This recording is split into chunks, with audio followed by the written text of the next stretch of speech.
Dr. Zafrin solat kejap mungkin kita 2,5 syab rasa mungkin tak sempat kot. Mungkin delay sikit lah, a bit delay dalam 5 minutes kot. Sebab dia teks tu kata baru solat tu. Kan? InsyaAllah tak apalah. Bagi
Bismillahirrahmanirrahim. Rabbi shrah li sadri wa yassir li amri wahlul 'uqdatam min lisani yafqahu qawli. Assalamualaikum dan salam sejahtera kepada semua yang menyertai kami melalui platform FB Live Puspanita Lipis pada hari ini 17 Jun 2021. Kita bermula pada pukul 2:30 petang. Alhamdulillah hari ini kita berpeluang untuk membincangkan dengan lebih kuranglah 1 jam lebih berkenaan dengan maklumat umum berkaitan dengan COVID dan juga mungkin maklumat-maklumat terbaru berkaitan dengan COVID di negara kita dan khususnya di daerah kesayangan kita lah, daerah Lipis ya. Dengan tajuk forum kita pada hari ini, COVID-19 kita mesti menang. Terima kasih kepada semua yang sertai kita. Sekarang kita ada 105 viewer. Dan kita nak maklumkanlah forum kita hari ini adalah kerjasama di antara Majlis Daerah dan Tanah Lipis, juga Puspanita Daerah Lipis, Pejabat Kesihatan Daerah Lipis dan juga Hospital Kuala Lipis. Saya rasa tanpa melengahkan masa, mungkin tak sabar-sabar rasanya saya nak memperkenalkan panel-panel kita pada hari ini. Comel-comel belaka, baik budi pekerti, dan mereka ini merupakan penggerak utama dalam pengendalian dan pengurusan COVID di jabatan masing-masing. Ya. Panel kita yang pertama saya ingin memperkenalkan comel bertudung grey hari ini ya Doktor. Dr. Shaliza Nawawi, pakar perubatan am dari Hospital Kuala Lipis. Beliau merupakan pakar yang bertanggungjawab ke atas pengurusan kes COVID bukan sahaja di Hospital Kuala Lipis, malah dalam hospital-hospital di bawah kluster Pahang Barat. Dan beliau merupakan penyelaras program vaksinasi di Hospital Kuala Lipis. Selamat datang Doktor. Dah berapa lama di Kuala Lipis? Terima kasih. Saya telah berkhidmat di sini selama 2 tahun. 2 tahun Doktor ya. So dengar Doktor minat nature, mungkin sesuai lah untuk berada lama lagi di Kuala Lipis ya. Okey, panel kita yang kedua, Dr. Zafrin Jamaluddin, merupakan pegawai perubatan di Pejabat Kesihatan Daerah Lipis, satu-satunya kumbang dalam jambangan bunga pada petang ini. Beliau merupakan penyelaras program imunisasi COVID-19 kebangsaan bagi daerah Lipis. Dan kita ucapkan terima kasih kerana dapat sertai kita pada petang ini. Doktor, asal mana Doktor?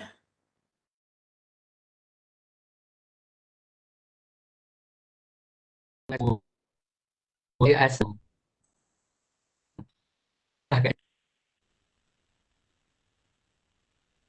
Terima kasihlah bertugas di Kuala Lipis, menjaga kebajikan orang-orang Pahang.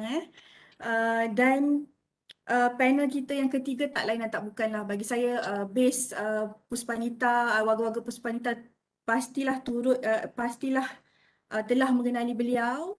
Yang bahagia Datin Noh Hasmani Mamat yang merupakan pengurusi Puspanita Lipis dan beliau bertugas sebagai pegawai farmasi dan menangkap jawatan ketua Jabatan Farmasi di Hospital Jerantut, dan beliau berpengalaman sekali dalam melaksanakan pengurusan vaksin COVID dari segi penerimaan, pengeluaran, agihan dan pengurusan AFI di hospital beliau.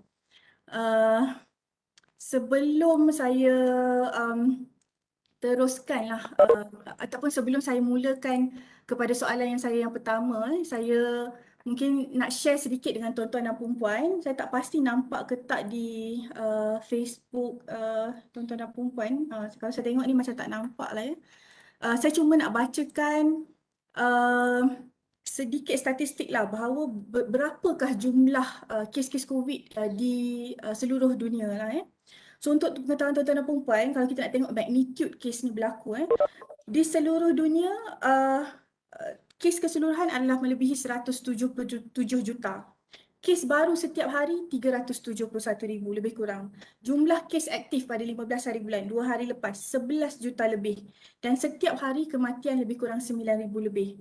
Total kematian sehingga hari ini lebih kurang 3.8 juta. Itulah magnitude kes COVID di seluruh negara sekarang. Di Malaysia seperti mana yang kita tahu, jumlah kes keseluruhan dah pun melebihi 500,000. Sekarang kita ada 667,000 kes.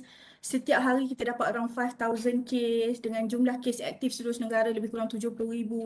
Kematian pada kadar 100 ke 100 lebih sehari dan total kematian di Malaysia lebih kurang 4,000 lebih. Dan kalau kita tengok dekat Pahang pula dan juga dekat Lipis, total kes di Lipis about 11,000. Daripada 11,000 tu 415 daripada Kuala Lipis. Dan kes baru kita tengok dekat Pahang paling rendah yang kita dapat pada bulan Julai ni, pada 2 hari lepas sebanyak 32 kes. Kes aktif kita ada 694, 56 datang daripada Lipis. Dan juga kes kematian total di Pahang sebanyak 101 kematian, satunya daripada Lipis.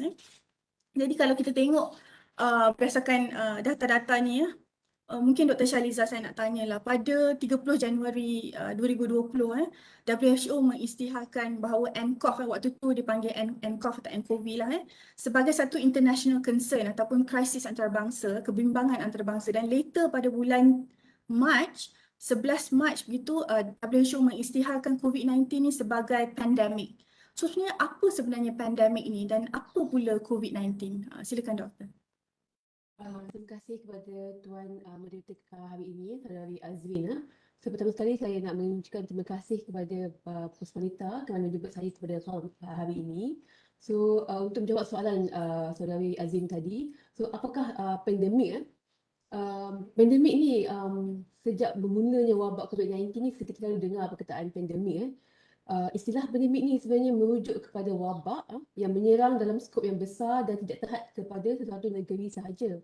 Maksudnya dia boleh melibatkan banyak negara-negara lain di benua-benua lain pada masa yang sama. Dan dia menyerang dengan masa yang singkat, merebak dengan pantas dan juga menyebabkan kadar kematian yang sangat tinggi. Bila ini semua berlaku, dia akan dipanggil pandemik.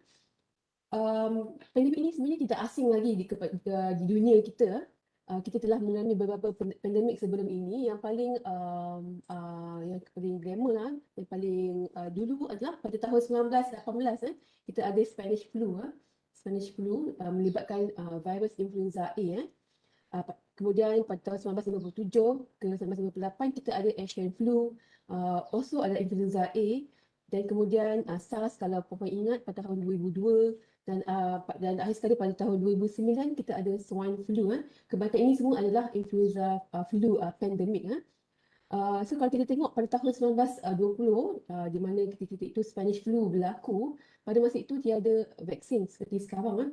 Pada masa itu mereka menggalakkan warga negara pada masa itu untuk melakukan menjaga langkah kebersihan, melakukan pengasingan diri, memakai menutup muka seperti yang mana yang kita pakai sekarang lah. Walau bagaimanapun dengan semua langkah-langkah yang mereka buat itu, wabak ini telah menyebabkan kematian berjuta-juta masyarakat, dijangkakan 50 juta rakyat pada masa itu ataupun 1 hingga 3% populasi dunia pada masa itu matilah. So itu pentingnya vaksin pada zaman sekarang jika kita nak bandingkan pada zaman dahulu. Vaksin kita akan cerita kemudian. So mungkin saya akan fokus kepada soalan yang kedua daripada Saudari Azrin. Apa itu COVID-19? COVID-19 ni adalah nama pendek kepada nama virus itu sendiri, Coronavirus 2019. So kita panggil dia COVID-19. Dia adalah penyakit berjangkit yang berpunca daripada virus yang bernama coronavirus. Dia boleh menyebabkan jangkitan utamanya kepada saluran pernafasan. Dan coronavirus ini sebenarnya bukan yang pertama juga. Yang tadi saya sebut SARS. SARS juga adalah merupakan sejenis coronavirus pada tahun 2002.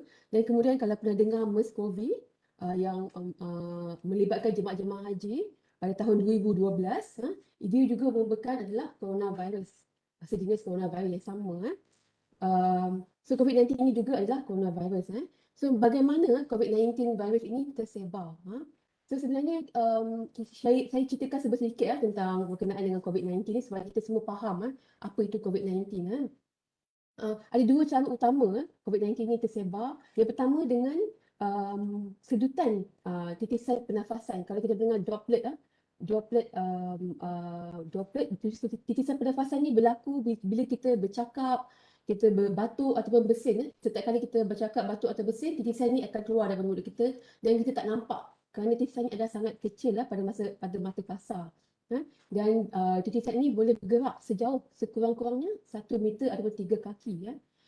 Dan cara yang kedua adalah cara sentuhan, di mana titisan tadi tu boleh melekat kepada permukaan tangan perempuan, muka hidung ataupun kepada orang lain yang puan bercakap tu, boleh titisan yang daripada mulut puan boleh melekat kepada mereka, muka, hidung dan tangan, juga kepada mungkin objek-objek lain seperti meja, handphone, macam tu. So disebabkan itulah kita menekankan SOP supaya makan menutup muka untuk mengelakkan titisan ini daripada pergi melekat ke tempat lain, juga melindungi diri anda daripada titisan ini melekat kepada kulit-kulit permukaan, muka, mulut dan sebagainya. Juga jaga jarak. Kenapa 1 meter? Sebab droplet ini tadi dia boleh pergi ke ruang udara sejauh 1 meter.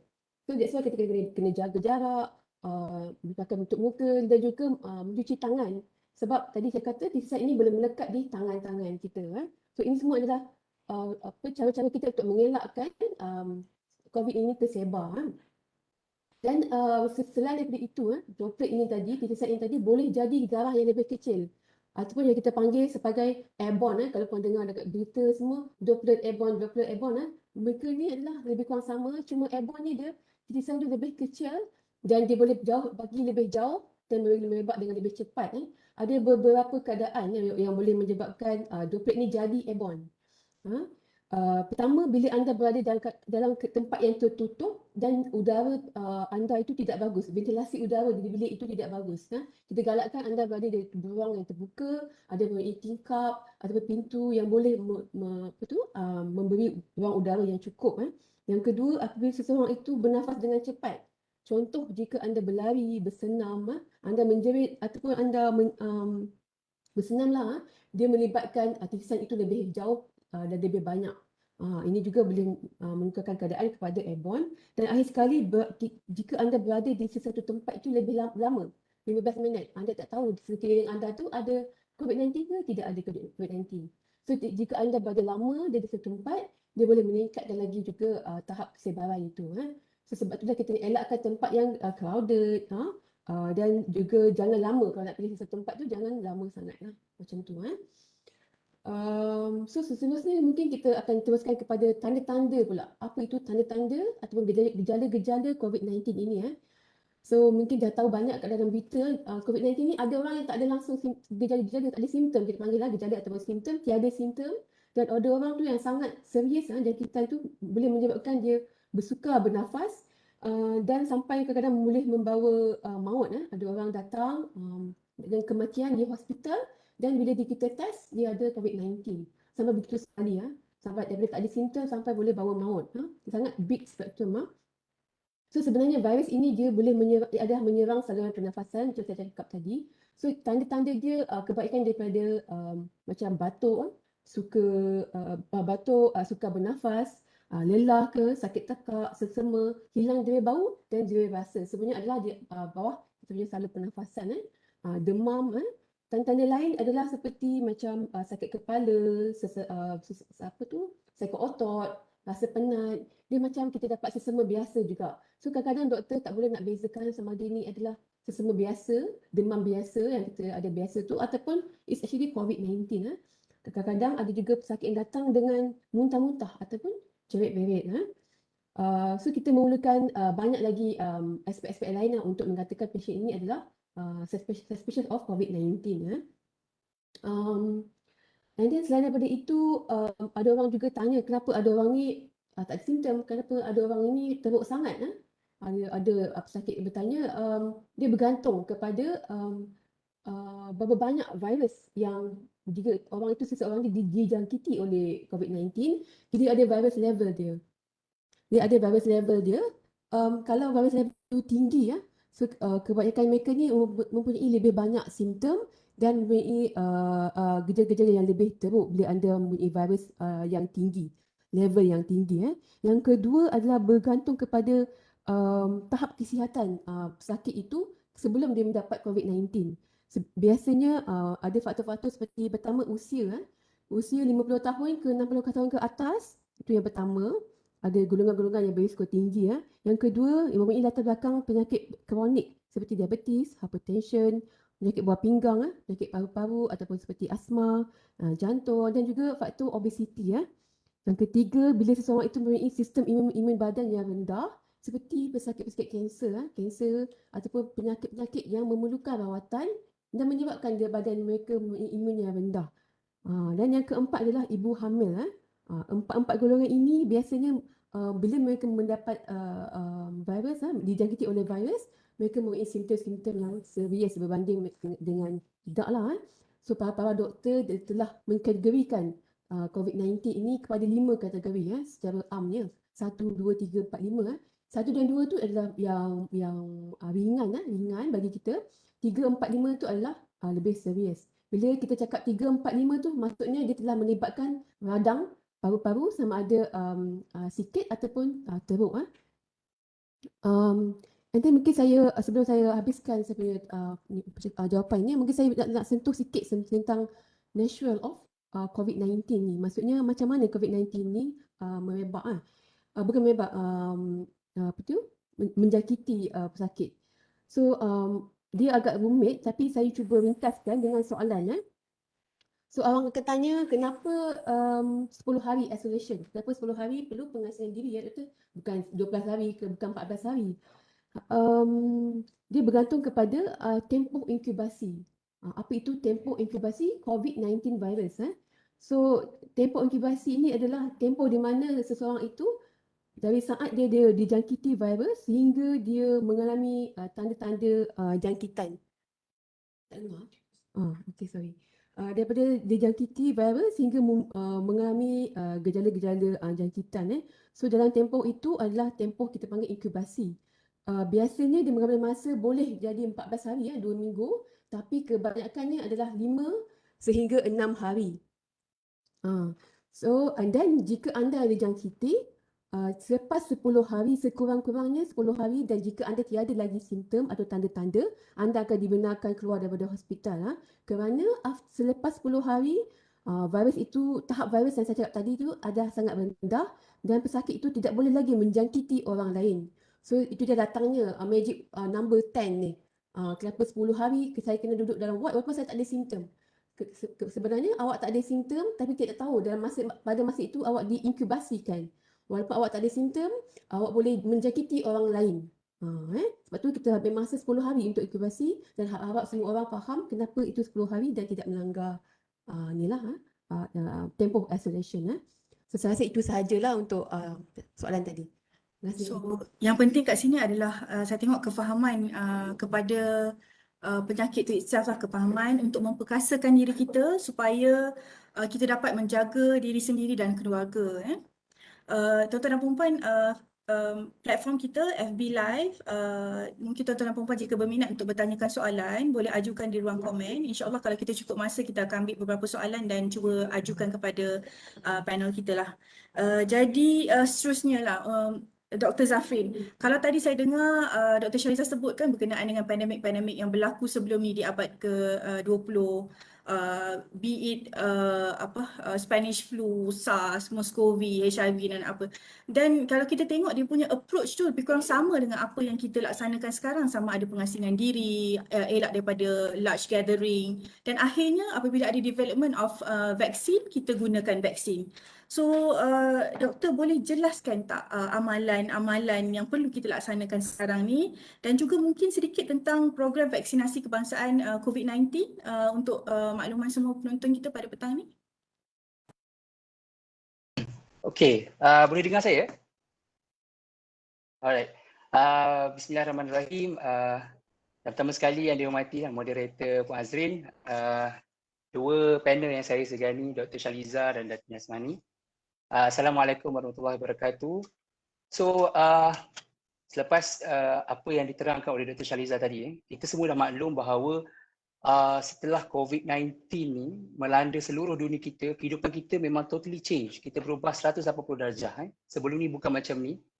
So penyakit ni bermula daripada satu negara and dia merebak ke negara-negara jiran dan seterusnya terus satu dunia. So apa yang kita perlu buat adalah dengan menjaga kesihatan diri kita sendiri untuk mengelakkan daripada dijangkiti penyakit COVID-19 ini. Boleh saya sentuh sedikit dalam Islam sendiri pun kita ada dalam tawakal tu ada 4 kategori kita guna. Yang pertama sekali kena ada usaha ataupun ikhtiar. Yang kedua kita ada strategi. Bukan ikhtiar tanpa strategi tapi kena ada strategi. And then followed by doa dan akhir sekali kena redha. Okay? Jadi saya akan fokus kepada dua part ini, iaitu usaha dan juga strategi kita lah.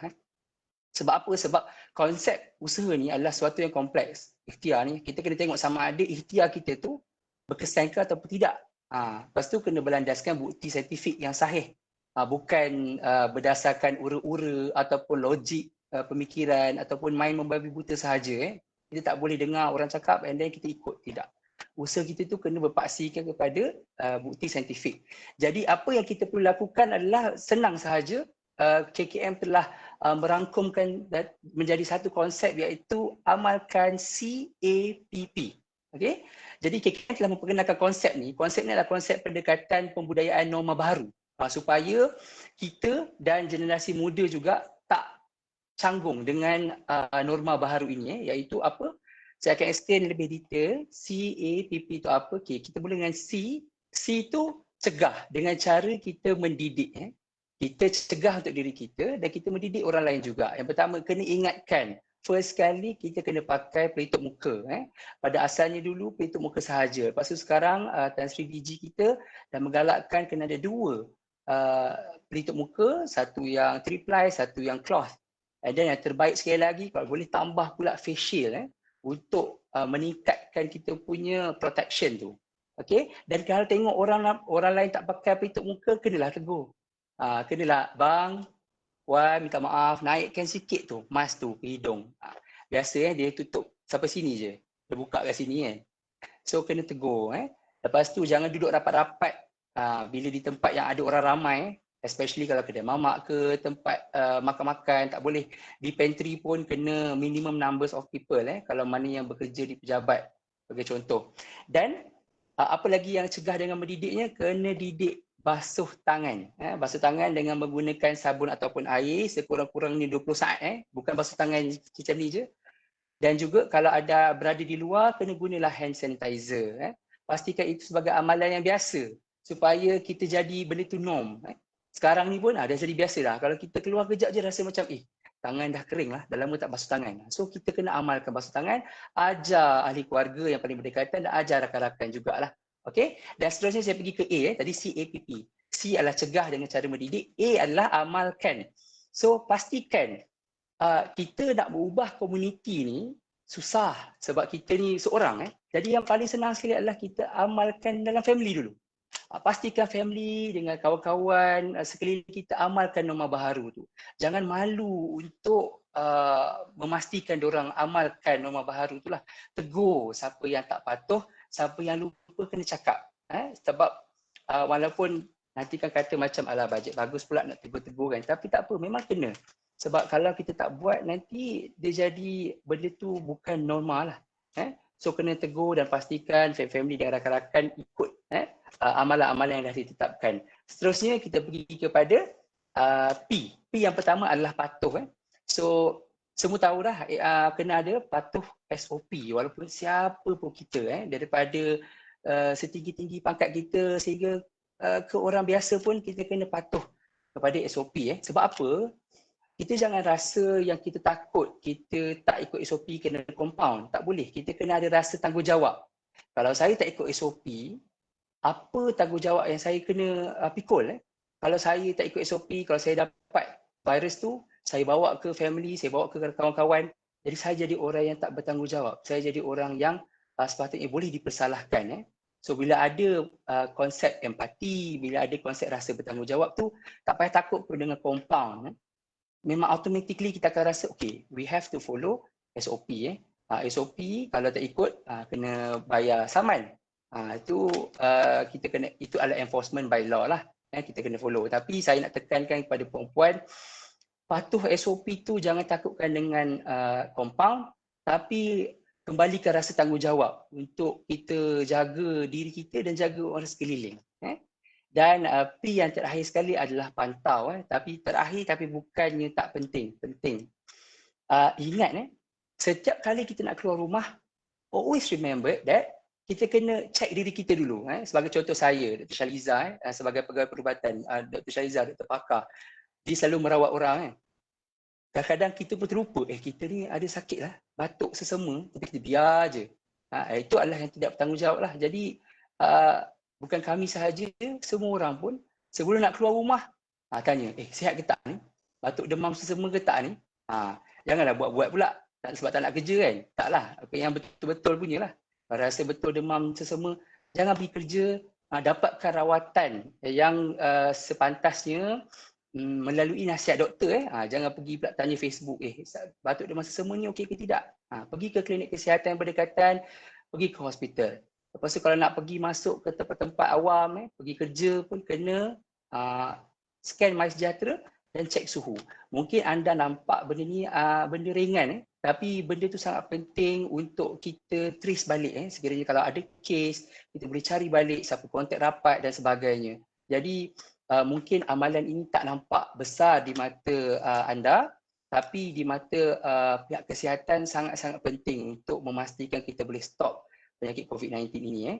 Jadi dengan ada amalan CAPP, insya-Allah kita boleh menghentikan rantaian COVID-19 ini, dan alhamdulillah Malaysia telah memulakan program imunisasi COVID-19 kebangsaan, iaitu satu lagi ikhtiar kita memang terbukti, iaitu immunization, vaksinasi. Iaitu nanti panel kita akan explain lebih lah. So dengan ada dua-dua benda tu, CAPP, amalan norma baharu, dan juga imunisasi, insya-Allah kita mampu untuk mengelak dan menghentikan rantaian penyakit COVID-19 ini. Insya-Allah. Itu saja. Terima kasih doktor. Kalau dalam banyak-banyak promotion daripada Kementerian Kesihatan itu kan 3C, 3W. Saya tengok W yang terakhir tu lah, one tu orang kita memang payah lah nak buat. Berpesan-pesan tu kan, macam pokda pakailah mask tu elok-elok macam tu kan. Memang jaranglah orang kita ni nak berpesan-pesan, tapi berpesan-pesan tu penting lah supaya apa yang kita laksanakan tu betul dan juga dapat menghentikan the spread of the disease. Jadi kita teruslah ke panel kita yang ketiga. Mungkin yang bahagia Datin, tadi bila Dr. Zafir dah sentuh sikit berkenaan dengan program imunisasi kebangsaan kan, dan bercakap pasal vaksin ni, tentunya kita banyak dengar lah di mana-mana, terutamanya di platform social media, especially benda-benda berkaitan dengan teori konspirasi, sama ada konspirasi politikal, contohnya macam dalam vaksin tu ada chip yang mana berkaitan lah dengan dominasi pembangunan teknologi mudah alih generasi kelima 5GP, dan juga ada juga konspirasi berkaitan dengan agama, contohnya bahan-bahan yang digunakan tak suci dan sebagainya kan dalam pembuatan vaksin. Dan yang menyebabkan kita berasa risau adalah bila ramai masyarakat yang percaya. Jadi kita rasa adakah pemahaman masyarakat kepada vaksin ni sangat rendah. Dan mungkin Datin boleh ceritakan sikit tentang keselamatan dan keberkesanan vaksin yang kita gunakan semasa pandemik kali ini. Silakan. Okey, terima kasih Saudari Moderator Cik Azrin.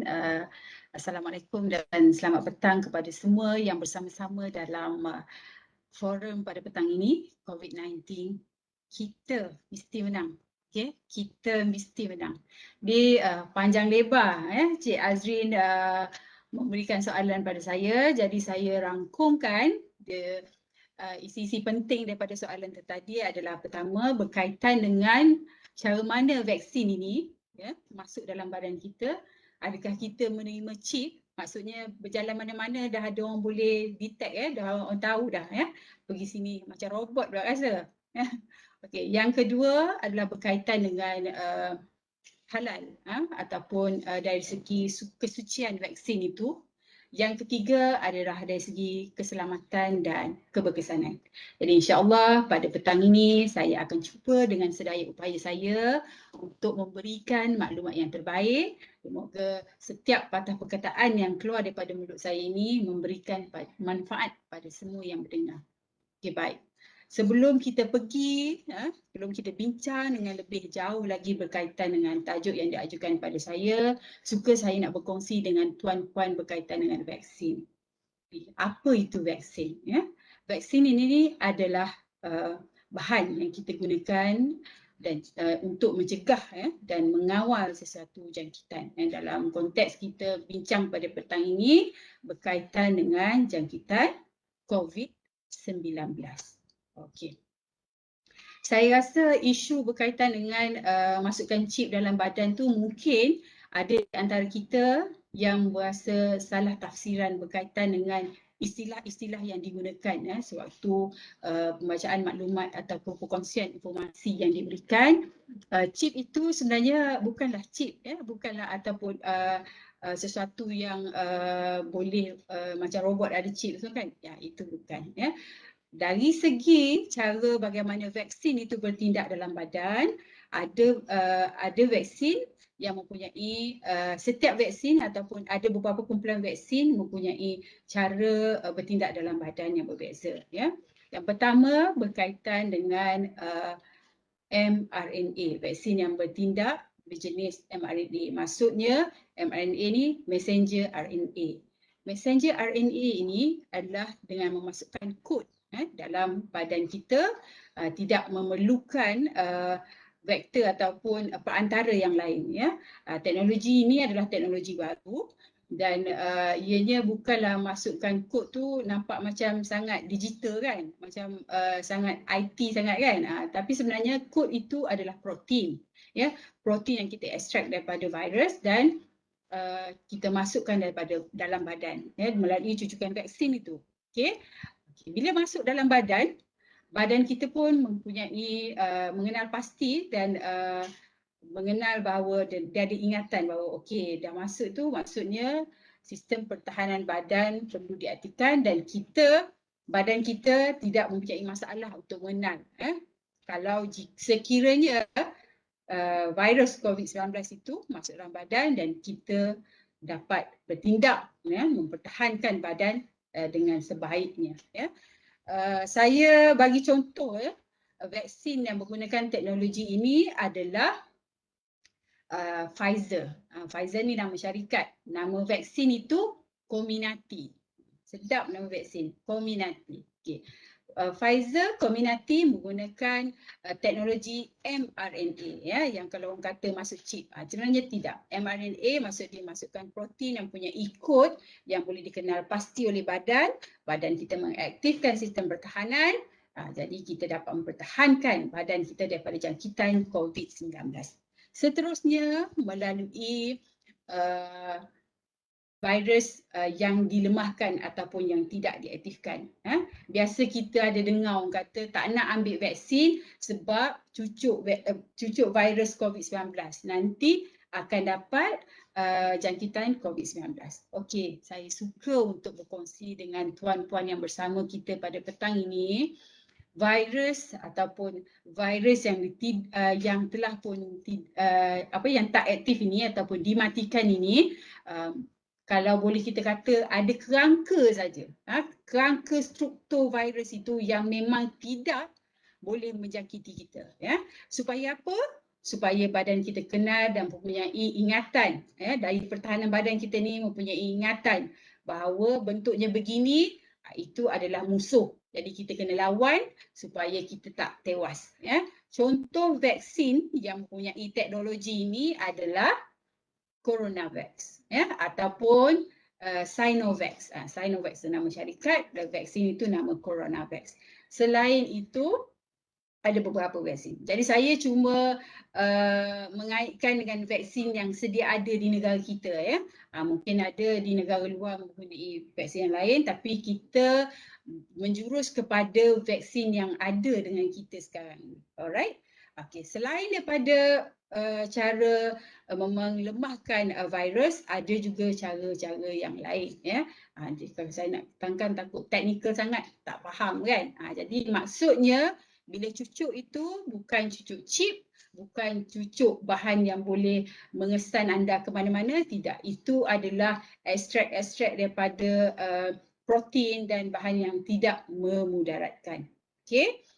Bila kita dah cucuk, pasti kita nak tahu sama ada ubat yang diberi pada kita itu adalah selamat ataupun tidak. Dan menjadi satu tanggungjawab pada diri kita untuk memberikan hak pada diri kita mendapat ubat yang selamat dan berkesan. Yang itu memang selalu ditekankan oleh Kementerian Kesihatan. Ubat yang selamat dan berkesan. Cara mana? Cara mana kita nak pastikan ubat yang dimasukkan dalam badan ini adalah selamat dan berkesan? Melalui ujian klinikal, praklinikal dan fasa klinikal. Itu memang wajib dilalui. Semua ubat, bukan saja vaksin, apa-apa jenis ubat yang perlu diberikan pada manusia, itulah syaratnya. Ya. Bila dah pergi ujian praklinikal, okey, lulus. Dan pergi ke peringkat seterusnya, fasa klinikal 1, 2 dan 3. Apa beza fasa 1, fasa 2, fasa 3, banyak betul fasa-fasa ya. Jadi fasa 1 kita beri pada sekumpulan sukarelawan pada saiz yang kecil, mungkin kurang daripada 100. Fasa 2 lebih ramai yang terlibat dalam kajian tu, 3,000 hingga 5,000 orang. Fasa 3 lagi ramai, berpuluh-puluh ribu orang. Kalau kita tengok Pfizer, berapa ramai sukarelawan? Kita ada 30,000 orang sukarelawan yang terlibat dalam kajian vaksin Pfizer. Ya. Untuk CoronaVax di China, 1 juta orang terlibat dalam kajian klinikal untuk mengetahui keberkesanan dan keselamatan vaksin-vaksin tersebut. Ya. Bila telah melepasi peringkat-peringkat ini, barulah boleh dipertimbangkan untuk didaftarkan di negara kita. Ya. Mana-mana negara pun konsepnya lebih kurang sama. Jadi pihak berkuasa kawalan dadah yang bertanggungjawab untuk memberikan kelulusan pada ubat-ubatan. Ya. Bukan nak main lulus je, terima permohonan, okey, go, lulus.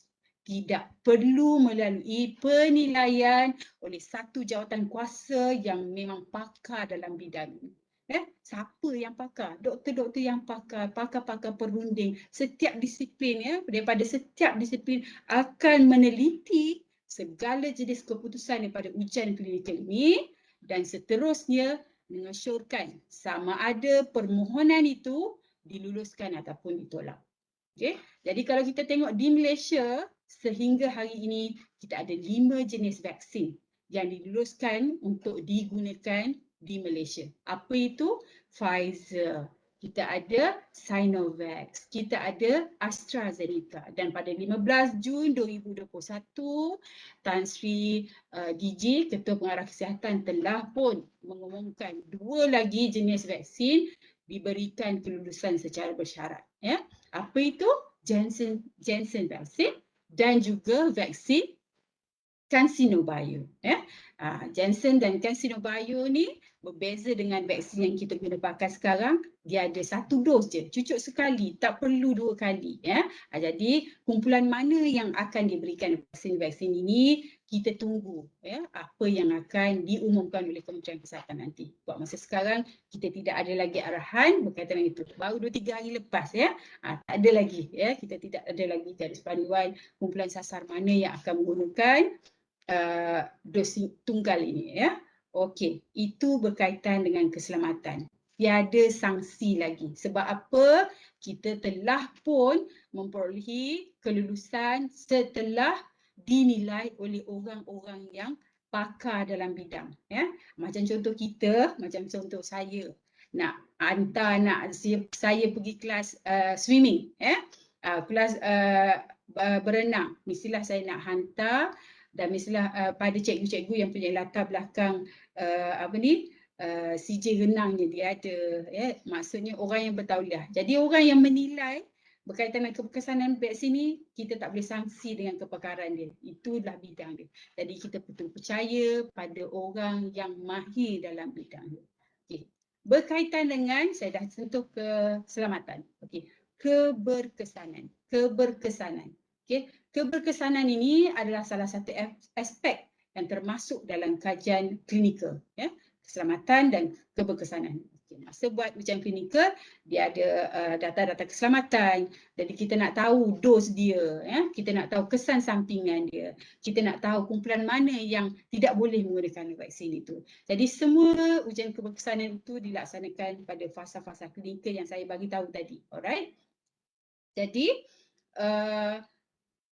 saya takut lama sangat kan? Okey. Jadi untuk vaksin-vaksin yang kita telah cucuk pada masyarakat kita di Malaysia, kita dah tahu Pfizer 95% memang sangat-sangat berkesan untuk melawan COVID-19. Okey, CoronaVax ataupun Sinovac kita ada 50 hingga 91% untuk melawan virus coronavirus, virus COVID-19 ini. Okay, untuk AstraZeneca 91% tahap keberkesanan untuk melawan virus COVID-19. Ya. Jadi tahap itu adalah tinggi kalau kita nak bandingkan dengan apa yang disyorkan oleh ataupun dibenarkan tanda aras yang dibenarkan oleh WHO, 50% tahap keberkesanan sudah boleh kita gunakan untuk vaksinasi ataupun program imunisasi. Jadi apa yang telah pun dipilih oleh kerajaan Malaysia adalah sesuatu langkah yang bijak. Kita pilih vaksin yang mempunyai kesan keberkesanan yang tinggi supaya semua rakyat Malaysia dilindungi dan kita dapat kembali normal dalam masa yang dekat. Okay? Mungkin ada yang tanya kenapa tak 100%? Okay, kita balik kepada fungsi vaksin itu, okay, cegah dan halang.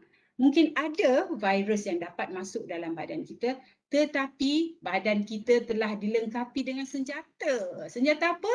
Vaksin itu adalah senjata. Jadi vaksin akan bantu sistem pertahanan badan kita untuk melawan virus yang ganas ini. Virus akan tumpas, mati, tak dapat membiak, tak ada waris. Tak ada waris, tak membiak, tiada waris, virus pupus dan seterusnya. Badan kita akan sihat dan kita akan menang, insya-Allah. Okey, Cik Azrin, itu dari saya. Panjang soalan saya bagi, panjang juga Datin balas balik ya. Uh, Tadi kita tengok Datin telah ceritakan tentang vaksin itself dari segi perbezaannya antara satu sama lain. Kemudian dari segi keselamatan dan keberkesanannya. So saya nak tuju pula kepada Dr. Shaliza. Mungkin tadi kita cerita pasal penyakit tu dan kita wonder lah sebenarnya apa terjadi kepada pesakit selepas sembuh ataupun selepas discharge keluar daripada hospital. Adakah pesakit-pesakit ni kembali normal seperti biasa? Silakan doktor. Terima kasih Saudari Azrin. Dengar ke semua orang? Boleh Okey. Maaf yang pertama tadi tak berapa dengar. So untuk menjawab soalan tadi apa yang akan terjadi kepada pesakit-pesakit ni bila mereka telah sembuh So kebanyakan pesakit-pesakit yang telah dijangkiti COVID-19, mereka kebiasaannya boleh sembuh dalam masa beberapa minggu selepas mereka dikeluarkan daripada ward. Tahap minimum mereka memasukkan ke dalam ward adalah selama 10 hari. Mungkin saya ulang sikit selama 10 hari dan after 10 hari itu dalam kajian saintifik yang kita lakukan, virus itu adalah sangat rendah dan virus itu tidak boleh lagi mereka tidak boleh lagi menjangkiti pesakit-pesakit lain. Dan after 10 hari itu mereka akan mengambil masa beberapa minggu untuk penuh sepenuhnya. Tetapi ada sebahagian daripada pesakit-pesakit COVID ini mengambil masa yang lebih lama untuk sembuh. Ada yang berbulan-bulan, ada yang kata dalam kajian kata sampai setahun untuk sembuh sepenuhnya. Ia sebenarnya bergantung kepada tahap kesihatan pesakit itu sendiri semasa dia dijangkiti oleh COVID-19. Tahap kesihatan dan juga bergantung yang kedua, yang pertama tahap kesihatan, maksudnya orang yang golongan-golongan yang berisiko tinggi yang saya sebut tadi, wanita mengandung, orang berumur 50 hingga 60 dan mempunyai penyakit-penyakit kronik yang pertama. Yang kedua, tahap COVID mereka itu sendiri adalah tahap yang teruk. Tahap tadi saya cakap kita ada kategori 1, 2, 3, 4, 5. Biasanya yang mengambil masa ni adalah mereka yang berada di tahap kategori 3 hingga 5 iaitu serious COVID-19. So komplikasi COVID-19 ni saya suka cabangan kepada dua lah. Pertama, semasa mereka masih berada dalam rawatan di hospital. Yang kedua, selepas mereka dikeluarkan daripada hospital, semasa mereka masih lagi berada dalam rawatan, kebanyakan pesakit COVID-19 yang berada di tahap 3, 4, 5 ni bermaksud mereka mempunyai radang paru-paru. Bila kita cakap kategori 3, 4, 5, semua doktor faham ada radang paru-paru sama ada serius ataupun tidak serius. Keadaan ini berpunca daripada keadaan yang para doktor kita panggil condition we call cytokine release syndrome. It's very technical words. But lazim ni adalah macam badan kita ni bila kita ada diserang oleh jangkitan, apa jangkitan pada khasnya pada hari ini adalah virus COVID-19. Kita akan badan kita akan merangsang sistem imunisasi badan kita sendiri untuk melawan virus itu. Tetapi dalam COVID-19, jangkitan COVID-19, keadaan satukan bila sindrom ni ialah di mana imun sistem itu overflow. Dia bereaksi berlebihan pula dan menyebabkan kerosakan sel-sel lain, tisu-tisu lain, seperti dia akan merosakkan tisu-tisu lain seperti tisu paru-paru, tisu salur darah, jantung, ginjal ataupun buah pinggang dan juga tisu-tisu hati yang akhirnya akan menyebabkan kita panggil sindrom pernafasan akut, acute respiratory distress syndrome, yang di mana menyebabkan seseorang pesakit itu boleh memerlukan bantuan tiub pernafasan untuk mereka bernafas. Mereka ni susah untuk bernafas. Yang kedua, masalah kerosakan buah pinggang memerlukan cuci dialisis. Yang ketiga, masalah kerosakan hati. Dan keempat, pembekuan darah beku di dalam badan, salur darah pesakit-pesakit COVID-19. Dan yang kelima adalah jangkitan penyakit lain, jangkitan kuman lain pula. Di mana pada lazimnya jika seseorang itu berada di hospital lebih lama, dalam tempoh biasanya lebih lama daripada 5 hari, dia sudah ada risiko untuk dapat jangkitan penyakit lain, jangkitan kuman lain. Untuk COVID-19 kategori 3 hingga 5 mengikut pengalaman saya di Hospital Kuala Lipis, saya paling lama yang saya ada sekarang ni, pesakit saya ada sekarang ni adalah hari yang ke-50.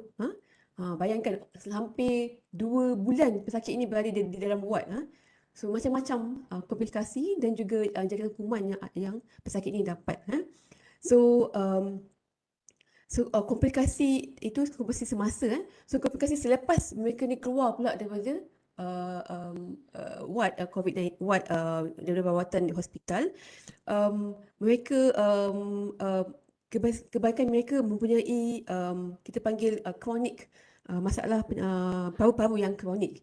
Di mana saya cakap tadi kategori 3, 4, 5, radang paru-paru itu sendiri menyebabkan kerosakan yang kekal di paru-paru, di sel paru-paru. Dan lama-lama mereka mempunyai penyakit kronik paru-paru. Dan mereka ini memerlukan rehabilitasi paru-paru di mana mereka diajar untuk bernafas menggunakan teknik-teknik pernafasan yang bagus supaya oksigen, berkadar oksigen yang mereka dapat adalah mencukupi untuk membantu proses pemulihan mereka ini semua. Tapi sebenarnya komplikasi COVID-19 ini tidak berhenti kepada paru-paru saja. So kalau anda bayangkan sebulan, 2 bulan duduk hospital, so akan ada macam-macam komplikasi lain, sama macam komplikasi penyakit-penyakit kronik yang lain yang masuk di hospital. So kerajaan Malaysia telah mengenali pasti kita ada komplikasi yang banyak selepas pesakit-pesakit ini keluar daripada hospital. So kita telah mengambil langkah untuk membuka klinik khas untuk COVID. Kita panggil post-COVID klinik. Hospital Lipis sudah bermula, saya rasa baru 2 minggu lepas. Hospital Bentong pun sudah mula 3 minggu lepas. Kerana kita sudah ada banyak-banyak pesakit daripada Hospital Lipis, Hospital Raub, Hospital Bentong. So kita akan kumpulkan mereka di klinik dan kita akan evaluate balik apa masalah-masalah mereka. Selain daripada masalah paru-paru yang kronik yang saya cakap tadi. Kemungkinan besar kita memerlukan kerjasama daripada pihak-pihak lain seperti doktor jantung, doktor buah pinggang, fisioterapi untuk pergerakan anggota-anggota badan mereka yang sudah lama tidak bergerak semasa mereka berada di dalam ward, dan juga pakar, tidak ketinggalan adalah pakar psikologi untuk kawal mental dan emosi, kesihatan mental dan emosi mereka. Saya rasa itu sahajalah komplikasi untuk COVID-19. So, bila kita dengar komplikasi-komplikasi yang boleh kita dapat daripada COVID ni, dan kita tahulah betapa pentingnya kita kena memahami cara-cara mengelak daripada jangkitan, kerana kalau telah pun mendapat jangkitan, berkemungkinan komplikasi-komplikasi ni boleh kita dapatlah. Jadi patuhilah SOP, norma baharu, patuhi arahan duduk di rumah ketika MCO ni adalah penting untuk mengelakkan daripada jangkitan ni, masya-Allah. So seterusnya mungkin semula balik ke Dr. Zafrin, saya berminat nak tanya. Hari-hari saya rasa even orang umum pun asyik mendengar herd immunity kan, imunisasi kelompok. Sebenarnya apakah kepentingan imunisasi kelompok ni untuk memastikan kejayaan program imunisasi kebangsaan COVID-19? Silakan Doktor. Okay, terima kasih Cik Azrin. Okay, kembali balik kepada vaksin itu sendirilah. Vaksin itu sendiri adalah satu teknik perubatan yang untuk mencegah penyakit berjangkit. Penyakit berjangkit bukan penyakit kronik, tapi yang spesifik. Maknanya ada satu penyakit, ada vaksin sendiri. Contohnya hepatitis B, kita ada vaksin hepatitis B. Contohnya untuk measles, kita ada vaksin measles. So, jadi vaksin ini gunanya untuk memutuskan rantaian penyakit berjangkit itu. Okay, jadi kenapa kita sentuh berkenaan dengan imuniti kelompok ataupun herd immunity? Sebagai konsep yang mudah lah, kita bila kita akan cuba untuk vaksinasi sebanyak orang boleh di dalam satu populasi. Kerana apa? Sekiranya, bayangkan sebagai analogi mudah contoh, bila dalam satu kawasan itu ada contohnya beberapa 20 orang contohnya, dan orang yang telah menerima vaksin adalah contoh 18 orang maksimum. So hanya 2 orang saja yang tidak mendapat vaksin. Jadi bila ada virus masuk di dalam itu, virus itu tidak boleh pergi ke mana-mana sebab kebanyakan orang di situ telah divaksin. Jadi bila virus tidak boleh menumpang, virus tu bukan hidup dengan dia sendiri sahaja, dia kena menumpang, ada host, which is kita lah hostnya. So bila host tu, kita tu telah dilindungi dengan vaksin, so dia tak boleh nak jump from one person to another. So bila dia tak boleh jump tu, itulah jadinya kita putus. Bila dia pergi, kuman tu pergi, alamak yang ni dah vaksin. So tak lepas. Lepas tu pergi sini tak lepas. So adalah habis, putus. Belum sampai dekat orang yang belum terima vaksin, dah tak dapat dah. Dia dah habis sebab macam contoh memang virus tu ada dia punya limitation of time kehidupan dia. So itu konsep mudah berkenaan dengan imuniti kelompok. Jadi bila kita cakap balik pasal imuniti kelompok ni, sebab itulah saya bila kerajaan alhamdulillah lepas ada vaksin dia mengenalkan program imunisasi COVID-19 kebangsaan, saya terpanggil untuk membetulkan balik pandangan terhadap orang-orang ramai bahawa kenapa kita beria-ria push nak vaksin lah, daftarlah vaksin, terimalah vaksin. Kenapalah diorang kata, itu hak saya lah untuk menerima vaksin, kenapa perlu dipaksa? Jadi kena kembali balik pada herd immunity itu. Kita nak sebanyak yang boleh untuk menerima vaksin. Kalau contohnya, dalam satu kelas, contohnya, dah cakap pasal kelas, satu kelas ni, 20 orang tu, vaksin dah start, 2 orang je nak vaksin. Yang lain tolak vaksin sebab dengan dia punya rule dia kata dia boleh memilih. Tapi bila 2 orang vaksin, tidak semestinya 2 orang itu terprotek 100%. Sebab macam kita kata tadi, dia bukan 100%, ini adalah perlindungan. Perlindungan mencapai hingga 95%. Kalau di sekeliling orang dia semua tu penuh ramai yang belum divaksin, seolah-olah macam dia pergi ke tempat yang memang tak ada orang vaksin langsung, hanya untuk dia sahaja. So sebab itulah kita kena memastikan semua orang kena start daftar dan vaksin. Sebab kalau saya cocok saya seorang, Dr. Shalizah seorang, Cik Aziz seorang, Datin. Lepas tu orang lain tak nak vaksin, so tak jadi juga. Sebab itulah saya rasa kembali balik kepada empati, kembali balik rasa bertanggungjawab, kita kena protect orang-orang dia. Dan untuk imuniti kelompok ini, berdasarkan CDC, kita untuk mencapai imuniti kelompok adalah kena memberi vaksin kepada satu populasi ini semaksimum mungkin up to 70 hingga 80% daripada penduduk Malaysia. Perlu semua tahu, macam kita dah berjaya PICK sekarang ni, program imunisasi kita dah berada di fasa 2 nak masuk fasa 3. Memang kita suruh orang vaksin, tapi ada golongan yang saya kesian yang dia nak sangat vaksin tapi dia tak boleh vaksin. Macam kita untuk pegawai perubatan ni kita ada Hippocratic Oath, kita ada do no harm first. Jadi walaupun kita membawa sesuatu yang baik, tapi kita tak boleh menyebabkan orang cedera dengan benda yang baik itu. Walaupun vaksin itu baik, ada beberapa golongan yang tidak dinasihatkan ataupun tidak boleh untuk menerima vaksin. Sebagai contoh, untuk sekarang ini bayi tidak boleh, golongan yang immunocompromised, imuniti dia rendah, ataupun seseorang yang ada sejarah alahan yang sangat teruk dengan jenis-jenis vaksin sebelum ni ataupun apa-apa yang ada dalam vaksin itu. Okay? So golongan-golongan macam ni, minta maaf, tak boleh. Tetapi adakah mereka terlindung? Ya, mereka akan terlindung sekiranya orang-orang lain yang boleh layak menerima vaksin ini setuju untuk divaksin. So, sebab itulah di TV, di media sosial, di akhbar tak berhenti-henti orang still promoting vaksin. Cucuklah vaksin adalah untuk apa? Untuk kita mencapai imuniti kelompok ni, dan pada masa yang sama kita boleh menjaga golongan-golongan yang tidak boleh menerima vaksin. Pesakit-pesakit kat luar, walaupun puan-puan, tuan-tuan tak nampak golongan-golongan yang tak boleh menerima vaksin ni ada. Ada, even di LIPI sendiri pun ada yang tidak boleh menerima vaksin. Tetapi bila dia datang kat kita, contohnya kita, saya di pusat pemberian vaksin, dia datang, bila kita assess balik, analyse, kata minta maaf encik, puan tak boleh menerima vaksin. Nampak sedih mukanya. Tetapi saya bagi reassurance bahawa kata insya-Allah akan dilindungi sekiranya doakan supaya di Malaysia ni maximum numbers of human dapat divaksin.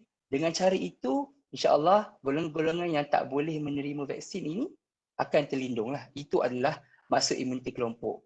So tiada rasa penting diri sendiri dalam vaksin ini. Kadang-kadang kita tengok ada orang yang memilih untuk pilihan masing-masing, ada konsep penting diri sendiri. Dia rasa macam saya tak nak lah, bahayalah kat saya, sedangkan benda tu dah terbukti selamat. Dia kata bahaya. Padahal sebenarnya dia memudaratkan orang lain jugalah. So itu untuk imuniti kelompok. So dengan cara apa? Untuk di Malaysia ada program imunisasi COVID-19 kebangsaan yang dikelolai oleh Badan Kuasa CITF, iaitu COVID Immunization Task Force kebangsaan. Dan berdasarkan itu, dia akan arahkan CITF negeri dan daerah untuk memberikan vaksin kepada orang ramai. Kita ikut fasa, kita ikut fasa 1. Kita start daripada bulan 3, fasa 1 untuk golongan-golongan frontliner, golongan-golongan yang memang berhubungan dengan pesakit, berhubungan dengan orang yang berisiko. Kemudian kita masuk pada fasa 2, kita masuk bulan 4 hari itu, dan untuk pengetahuan puan-puan semua, alhamdulillah LIPIS antara daerah pertama yang kita mulakan fasa 2 di dalam satu negeri Pahang ini. So kita dah coverage fasa 2 untuk golongan-golongan 60 tahun ke atas ataupun 18 tahun ke atas yang berpenyakit. Kenapa saya highlightkan itu? Kerana ada viral lah. Kata kenapa ada orang muda dapat vaksin, kenapa macam sihat je tu. Tapi percayalah bahawa adalah perasaan percaya kepada kami bahawa setiap orang yang menerima vaksin itu telah diassess. Nampak muda di mata anda, tetapi sebenarnya mereka ada penyakit-penyakit. Jadi bila mereka ada penyakit, dia jatuh kepada fasa 2. Okay? Dan seterusnya masuk kepada fasa 3, insya-Allah. Tak lama lagi, bulan Julai ataupun bulan Ogos, kita akan memulakan dengan fasa 3, iaitu 18 tahun ke atas. Maknanya golongan-golongan yang bukan warga emas, bukan yang ada penyakit.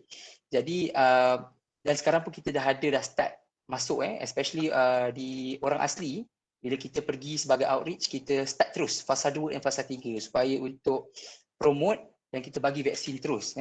Jadi, dan contohnya di KL ataupun di Selangor, tempat populasi yang tinggi, kerajaan telah buat satu lagi program sukarela. Maknanya dia buka satu AstraZeneca untuk golongan-golongan yang lain pun boleh terus dapat vaksin pada siapa yang nak vaksin. Saya sangat sokonglah benda tu, kerana bila makin ramai orang vaksin, lagi laju orang vaksin, sebenarnya itu adalah promosi. Kita cakap-cakap je tak nampak. Bila cocok, buka vaksin tu cocok terus, baru orang nampak terus rasa nak lah. Macam tu. Okay? So kita harapkan bahawa, saya sekali lagi nak emphasize kepada penonton semua, perempuan, tuan-tuan, kepada yang dah daftar vaksin, alhamdulillah. Kita tak boleh cakap daftarlah vaksin banyak kali, benda ni sensitif. Sebab kata dah daftar dah berbulan-bulan, mana vaksinnya kata. So kepada yang dah daftar vaksin, alhamdulillah, saya berterima kasih kepada anda semua, menyokong penuh hasrat anda untuk menerima vaksin. Tetapi bersabarlah, ada satu lagi, bersabarlah. Kita akan dapat banyak vaksin dalam bulan 7 ni, insya-Allah. So terimalah vaksin dan promotelah vaksin ini kepada rakan-rakan anda, family-family yang belum lagi mendaftar untuk mendapatkan vaksin. InsyaAllah dengan adanya coverage vaksinasi maksimum 70 hingga 80% Malaysia ini, Mana tahu Malaysia menjadi salah satu negara yang terawal untuk bebas penyakit COVID-19 ini, seperti negara-negara lain. Terbukti dah kat UK contohnya. UK dah mencapai tinggi dia punya populasi vaksinasi dan terus jatuh turun dia punya kadar kematian penyakit disebabkan COVID-19. Itu sebagai contoh satulah. Okey, itu sahaja daripada saya. Okay, terima kasih doktor. Mungkin saya boleh update juga pendengar kita pada petang ni. Kalau di Pahang, kalau kita tengok statistik JKJAV yang berdaftar untuk mengambil vaksin lebih kurang 610,000 dan kita telah berjaya memvaksinkan lebih kurang 13% iaitu 161,000 orang lah di Pahang. Dan saya pasti jumlah ni akan lebih lagi kerana outreach daripada pihak kesihatan awam telah juga memberi vaksin kepada golongan yang berada di pedalaman, contohnya golongan orang asli dan sebagainya. Jadi seterusnya kita masih lagi berkenaan dengan vaksin dan perawatan COVID-19 lah Datin ya. Daripada awal tahun lagi, daripada mulanya pandemik ni berlaku tahun 2020 awal lagi, kita ada banyak mendengar lah sama ada daripada orang awam ataupun daripada pengamal perubatan sendiri bahawa ada rawatan-rawatan lain yang boleh digunakan untuk rawatan COVID. Dan kita dengar hydroxychloroquine and then kita dengar vitamin C injection dan paling baru is ivermectin. Mungkin Datin ada sedikit pencerahan lah kepada orang awam berkenaan penggunaan ubat-ubat ni dalam rawatan COVID-19. Silakan. Okey, baik. Jadi soalan yang diajukan kepada saya, apakah rawatan lain selain daripada menggunakan vaksin? Saya nak tambah sikit lah, Dr. Safrin bagi tahu tadi, rasa macam tak puas je nak beritahu kan. Tambah. Tambah ya. Berkaitan dengan herd immunity, vaksin ni unik. Dia tak sama dengan ubat yang kita gunakan untuk merawat pesakit. Kalau kita biasanya kalau ubat biasa, sakit kita makan, kita akan bagi kesan faedah pada diri kita. Tapi tidak bagi vaksin, jika kita seorang saja yang ambil, kita tidak akan mendapat faedah yang sepenuhnya. Sebab apa? Vaksin memerlukan rangkaian yang ramai untuk bertindak mempertahankan badan, semua sistem pertahanan yang bagus bila ramai ambil. Ramai, berapa ramai? 70 hingga 80% daripada penduduk di sesuatu tempat itu. Contoh kat Malaysia, 70 hingga 80% daripada populasi di Malaysia. Sebab apa 70 hingga 80%? Sebab memang telah dibuktikan walaupun kita tak capai 100%, tapi kita boleh mendapat perlindungan yang maksima yang boleh kita bantu lagi golongan 20 hingga 30% yang mungkin tidak mampu untuk ambil vaksin, sama ada golongan kanak-kanak, bayi, orang yang berisiko ataupun terlantar sakit ataupun mungkin ada segelintir yang mungkin tak berapa yakin dengan vaksin dan tolak vaksin. Saya pergi pada soalan Cik Azrin tanya tadi, takut lupa betul ke tak ni soalan dia. Hydroxychloroquine, ivermectin dan bahan-bahan lain, contoh bahan perubatan herba ataupun bahan-bahan di rumah kita yang kita boleh bantu untuk merawat penyakit atau jangkitan COVID-19. Tuan-tuan, puan-puan yang bersama-sama dengan kami pada petang ini, saya cuba kongsi maklumat bermula dengan hydroxychloroquine dulu. Hydroxychloroquine ini adalah ubat yang kita gunakan untuk rheumatoid arthritis. Susahnya rheumatoid arthritis. Jadi benda rheumatoid arthritis ni. Ubat yang kita guna untuk penyakit yang penyakit yang punya bengkak-bengkak pada sendi, sendi tangan, sendi kaki ataupun hujung-hujung jari dia membengkak. Biasanya orang perempuan lagi ramai yang ada penyakit begini. Kalau kita boleh tengok pada makcik-makcik yang berumur tu, tangan dia macam bengkok-bengkok sikit kan. Jadi itulah ubat yang kita gunakan, iaitu bengkak pada sendi-sendi ini. Okey. Dari segi ujian klinikal di dalam makmal, memang ada membuktikan hydroxychloroquine ini ada ciri-ciri antivirus. Maksudnya ada boleh membunuh virus.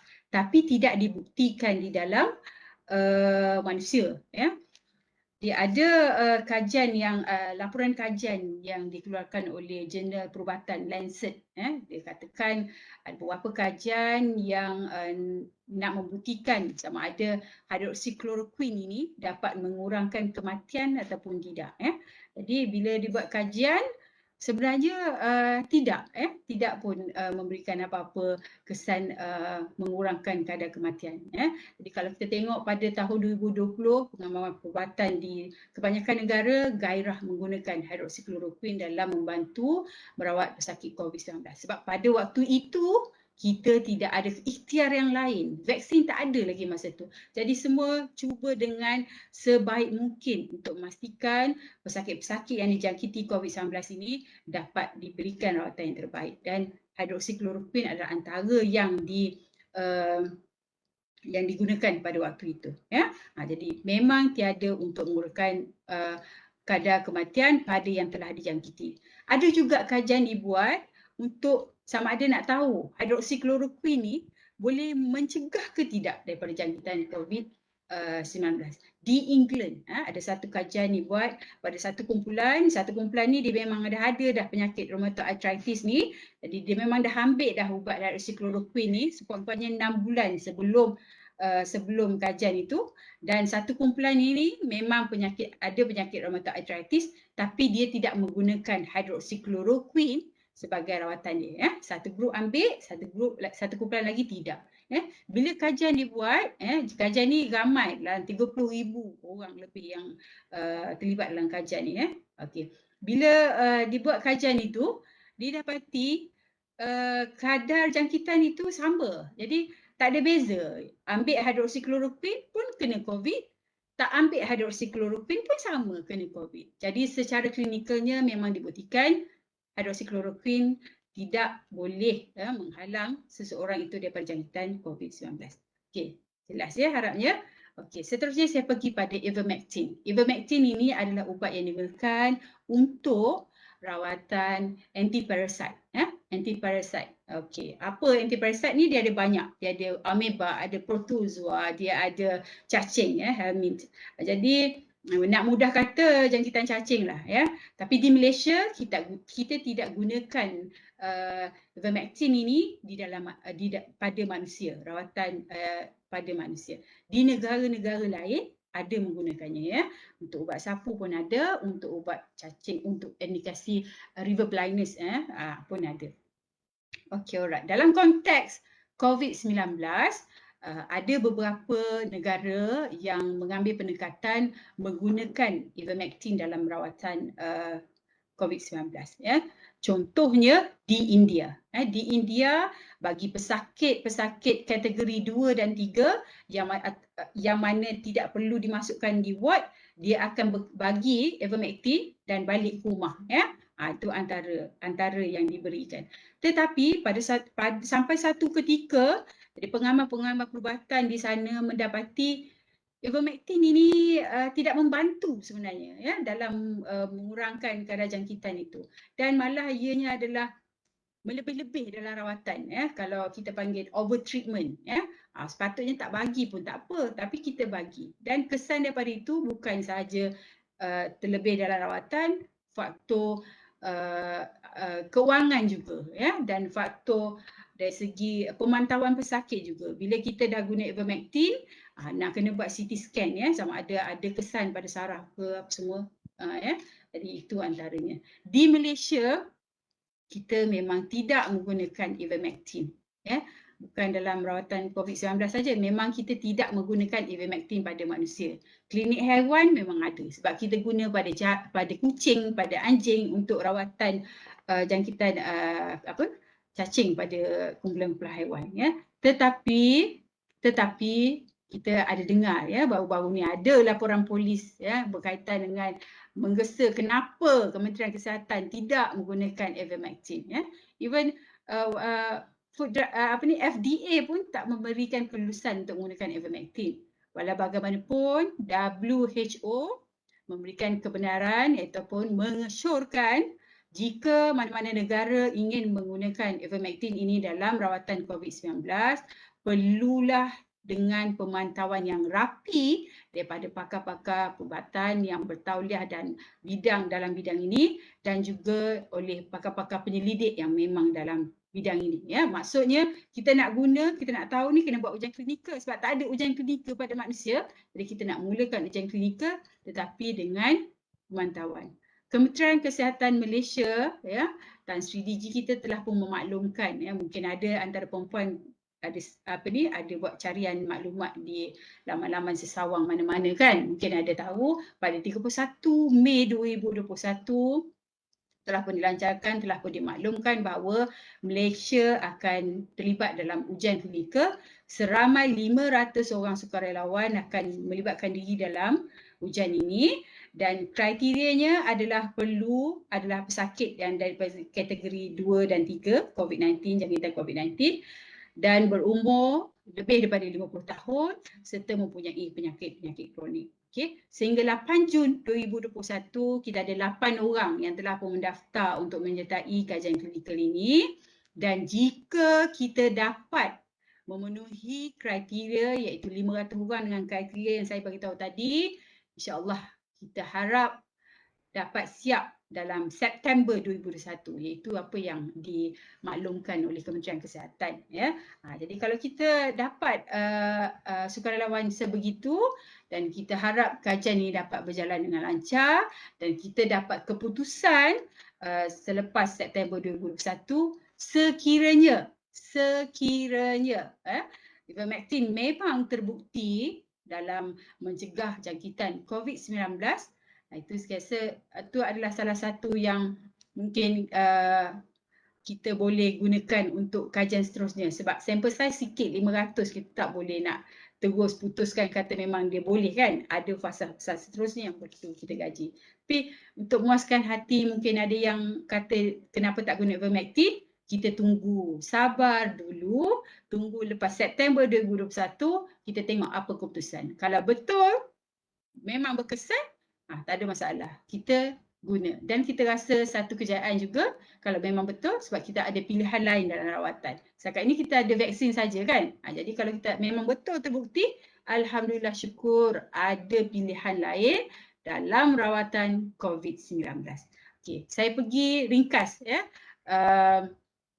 Herba, ubat-ubatan di rumah ya, ada mak teh, ada siapa punya audio yang kita terima daripada WhatsApp, pada Instagram, pada TikTok, apa semua app media massa sekarang ni yang mengatakan ada bahan-bahan yang boleh membantu dalam rawatan COVID-19.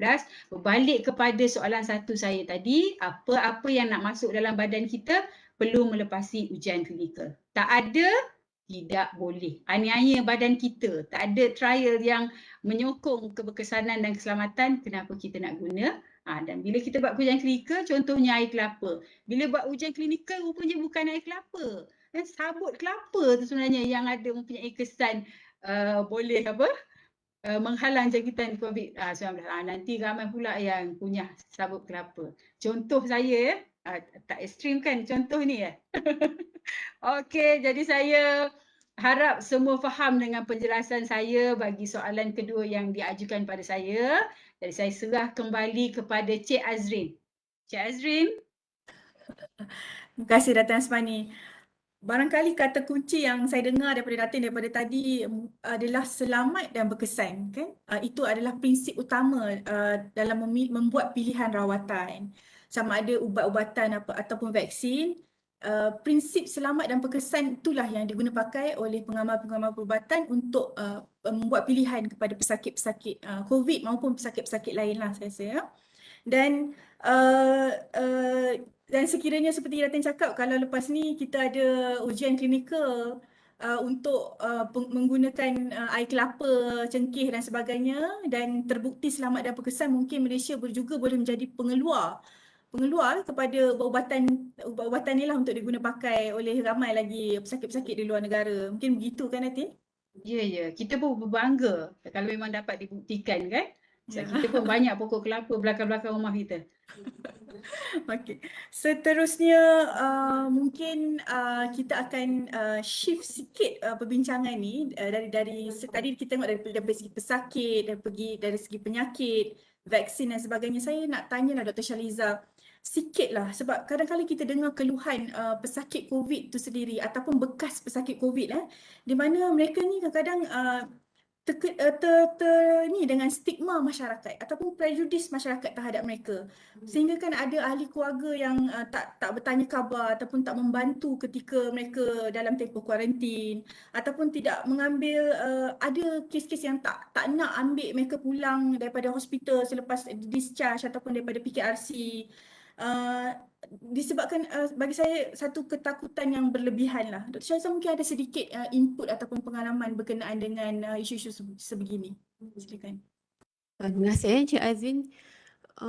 Ya, perkataan stigma ni sebenarnya saya rasa dia lebih kepada bila kita tidak tahu perasaan takut dan tidak tahu. Bila kita takut dia tidak tahu, kita akan datang stigma tu So kalau mengikut pengalaman sepanjang saya mengendalikan kes-kes COVID-19 di Hospital Kuala Lipis dan Teraup, memang adalah ada satu pesakit tu wanita berumur 60 tahun berwarga emas dia sudah sembuh dan boleh dikeluarkan daripada hospital So kami menghubungi anak beliau dan tetapi anak beliau tidak mahu mengambil ibu dia untuk bila dia boleh keluar daripada hospital So kami perlu pula call dia balik dan terangkan perlu ambil juga makcik ni sebab dah lama duduk di ward dan sekarang boleh balik So sebenarnya dia tak nak datang tu sebabkan dia takut ibu dia, mak dia ni boleh menjangkiti anak-anak dia pula yang lain. Dia takut anak-anak dia pula dapat COVID. So sebenarnya tidak. Jika seseorang itu telah sembuh dan doktor kata boleh keluar daripada hospital, dia tidak boleh menjangkiti orang lain lagi. Macam pada faham yang pertama tadi tu saya ada katakan selepas sekurang-kurangnya 10 hari sekurang-kurangnya 10 hari jika dia telah tiada lagi gejala-gejala COVID, tahap virus itu adalah sangat rendah dan virus itu telah mati. Jika dapat dikesan pun dia adalah virus yang mati dan dia tidak dapat lagi menjangkiti orang lain. Dan selain daripada wanita 60 tahun ni ada juga kes-kes satu lagi saya rasa pesakit ni suami isteri warga emas juga di Lipis ni semuanya warga emas ni masuk wad lama-lama ni 70 tahun dan 75 tahun suami isteri. Suami dah boleh balik, makcik ni tak boleh balik lagi sebab dia perlukan oksigen yang lebih lama, rawatan lama sikit untuk memantau. So mereka tinggal berdua So esoknya tu bila pakcik dah balik hari ni, esok tu makcik tu menangis-nangis kata doktor boleh tak bagi saya balik juga. Saya nak balik juga sebab pakcik kat rumah tak ada orang nak jaga makan, nak bagi makan. Pakcik kat rumah tu berumur 70 tahun, seorang-seorang, food panda kat Lipis. Mungkin pakcik pun tak tahu macam mana nak buat order food panda. Bila tanya pakcik, anak-anak kat mana? Anak-anak dekat Kuala Lumpur. Kita faham lah tak boleh pentas. Jiran-jiran macam mana jiran-jiran tak mau datang kerana takut. Ini sebenarnya stigma ni dia takut dia dapat pula. Sebenarnya boleh tolong makcik ni tapi kita jagalah SOP kita tolong bantu adalah amalan kita yang lama dari dulu lagi So kita tak boleh disebabkan oleh stigma ini kita tak bantu makcik tu. So apa yang saya rasa saya nak mohon kepada masyarakat ni mungkin tingkatkan pemahaman kita terhadap COVID dan dengan bila kita tingkatkan ilmu tu kita boleh fahami dan kita kurangkan stigma ketakutan ini sebenarnya saya rasa itu sajalah. Terima kasih Dr. Syahriza. Bila dengar cerita macam ni nampak macam pertama sekali ketakutan yang melampau, kemudian mungkin tidak jelas ataupun memang tidak faham langsung berkenaan dengan cara jangkitan penyakit ataupun penyakit itself, dan mungkin kurangnya sifat empati lah daripada kalangan jiran-jiran dan sebagainya. Mungkin kita perlu lihat balik lah konsep kasih sayang dalam komuniti, ambil peduli, ambil tahu. Ini yang membezakan masyarakat kelas pertama lah dengan masyarakat yang hanya mementingkan diri sendiri. Jadi daripada cerita-cerita yang Dr. Syahriza jelaskan tadi, mungkin kita kena lepas ni lebih mengambil tahu jiran-jiran kita, rakan-rakan kita, tanya khabar. Pada masa sama, tak ada masalah sekiranya kita patuhi SOP, patuhi penjarakan sosial, tak ada masalah untuk membantu mereka, Doktor. Saya akan teruskan lagi forum kita ni untuk yang menonton mungkin boleh teruskan bertanya lah di ruangan komen. InsyaAllah kita akan cuba jawab. Dr. Zafrin, banyaklah isu yang viral di social media, terutamanya melalui sebaran aplikasi WhatsApp lah, berkenaan dengan COVID, mati lah, palsu lah, like what Datin said tadi kan, mati 2 tahun lah, campurkan Clorox dan Fanta lah. So maklumat macam ni biasanya begitu pantas sekali sampai kepada masyarakat dengan aplikasi-aplikasi yang terbaru sekarang kan. Dan kita dapati ramai dari kalangan masyarakat ni percaya. So kita nak tahulah dari pendapat doktor apa fenomena infodemic ni dan bagaimana kita nak mengatasinya. Silakan doktor. Okey, terima kasih Encik Azrin. Pentingnya perbincangan kita pada petang ini adalah yang pertama sekali kita nak bantu orang ramai supaya lebih faham berkenaan dengan penyakit COVID-19 ini dan apa peranan keberkesanan vaksin ini. Dan yang kedua, kita nak emphasize semua orang yang mendengar ni especially untuk sebarkan maklumat yang betul di media sosial ataupun di mulut-mulut ataupun di mana-mana sahaja. Sebab apa? Zaman dulu lain dengan zaman sekarang. Zaman dulu apa-apa yang kita dapat melalui surat khabar, TV dan kita susah nak sebarkan unless kalau kita pergi membawang lah dekat jiran sebelah kan, baru kita boleh sebarkan benda tu. Tapi sekarang tak lagi. Sekarang even kita tekan tik je, satu kampung dapat. Betapa bahayanya klik anda itu, sekiranya klik itu tanpa usul periksa. Jadi saya nak seru untuk semua orang, tuan-tuan, puan-puan, sekarang ni kita kena praktikkan. Sepatutnya dah praktik lama dah, tapi kita kena emphasize balik. Sekarang ni apa-apa maklumat, apa-apa info yang kita terima, especially di WhatsApp, Telegram, Facebook contohnya, ataupun SMS. Setiap kali kita dapat tu, jangan gairah untuk tekan share. Jangan rasa aku nak bagi tahu dulu supaya orang tahu yang aku tahu dulu dan aku akan share kat orang lain. Tidak, stop. Berhenti buat benda tu, baca dahulu dan kaji semula. Make sure, tanya balik kepada orang-orang yang ada kredibel. Betul ke ni? Betul ke ni? Tak ada rasa dalam kepala tu, betul ke ni? Jangan hanya apa yang kita baca kita ambil. Apa yang kita baca kita ambil. Tak semestinya apa yang kita baca tu adalah betul. Jadi amalkan benda itu sahaja, percayalah cakap saya, akan kurangnya kadar penyebaran berita palsu ni. Sebab memang terbukti kita buat juga, especially keluarga saya, rakan-rakan saya, bila ada yang sebarkan benda-benda yang tak palsu ni, kita bagi tahu balik, kata jangan sebar dahulu, check dulu. Dan lepas tu barulah ramai orang tanya betul ke ni, betul ke ni. Tak apa. Kita yang ada kredibel, yang boleh check, kita boleh tahu. Biarlah kita bekerja sikit, yang penting orang lain dapat info yang betul. Biar orang tanya kita check, ini betul, tak apa, sebarkan. Ini salah, berhenti sebarkan. Jangan kita yang tahu pula, bila orang tanya macam, alah, dah banyak tanya kan, kata. Sukar untuk orang tu nak tanya, sebab sekarang ni pun kalau kita kata Google Internet lah, Google Internet tu dia ada banyak cabang. Tak semestinya Google Internet tu terus dapat, tidak. So salah cara Google, salah cara nak cari dekat Google search tu, lainlah dapatnya. Jadi sekiranya kalau tuan-tuan puan di sekeliling tu tiada orang yang kredibel, pergilah kepada sumber-sumber yang berautoriti. Contoh sekarang ni zaman internet, dulu kalau cakap pasal lembaga yang berautoriti ni pejabat-pejabat, kita kena pergi ke pejabat tu untuk dapat, pergi ke pejabat penerangan untuk dapat sumber-sumber yang betul. Sekarang ni semua di hujung jari. Jadi saya menyeru untuk info-info berkaitan dengan COVID-19, berkaitan dengan wabak, berkaitan dengan cara untuk merawat, untuk vaksin ini, carilah di laman website yang berautoriti sahaja. Contohnya yang paling mudah, website Kementerian Kesihatan Malaysia. Cuba balik ni Google search KKM, pergi tekan dekat website KKM tu, pergi search dekat COVID-19, dia buka satu page COVID-19, buka search infografik daripada awal sampai habis, dia explain everything, dan semua tu info-info yang sangat mudah, sangat best. Kalau saya baca pun sangat menarik. Baca sekali terus ingat. Sangat mudah. So benda tu telah disediakan, telah dibincang oleh pakar-pakar kesihatan, bukan orang-orang biasa sahaja. So itu salah contoh untuk mudah untuk dapatkan maklumat berkenaan dengan penyakit ini. Jangan kata macam, kerajaan cuba menyuruhkan info lah apa. Tidak, ada sebenarnya di KKM. Even, in fact, banyak bahasa dalam tu, bukan bahasa Melayu sahaja.